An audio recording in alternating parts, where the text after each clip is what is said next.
राधा कृष्ण की रसलीला की कहानी, इसमें भक्ति, प्रेम और अद्भुत अलौकिक लीलाएं हैं। राधा कृष्ण की रसलीला की कथा। वृंदावन की पवित्र भूमि पर एक समय शरद ऋतु आई। आकाश साफ था, चांद की चांदनी ने यमुना के तट को सुनहरी आभा से भर दिया था। पेड़ पौधे, फूल, लताएं सब मानो अपनी सुगंध और छटा बिखेर कर इस रात्रि की शोभा बढ़ा रहे थे। इसी शुभ अवसर पर श्री कृष्ण ने अपनी दिव्य बांसुरी उठाई। बांसुरी का मधुर स्वर ज्यों ही उनके अधरों से बंसी की धुन बही, वो धुन साधारण नहीं थी।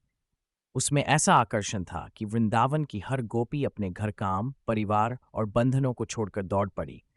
कोई दूध मथ रही थी, कोई दीप जला रही थी, कोई बच्चों को सुला रही थी, पर सब कुछ वहीं अधूरा छोड़कर कृष्ण की ओर खिंची चली आईं।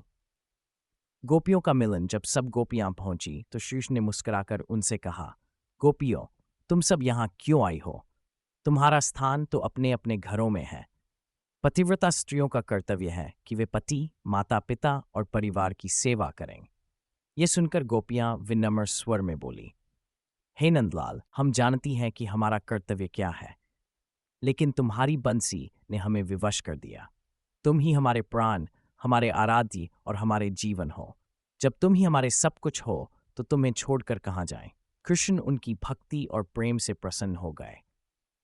रसलीला का प्रारंभ। फिर उन्होंने अपनी अद्भुत महामाया शक्ति से अपने अनंत रूप धारण किए। प्रत्येक गोपी को लगा कि कृष्ण केवल उनके ही साथ हैं। इस प्रकार वृंदावन के वन में रास नृत्य आरंभ हुआ। गोपियां गा रही थीं, नृत्य कर रही थीं और श्री कृष्ण हर गोपी के संग नृत्य करते हुए भी सबके केंद्र में थे।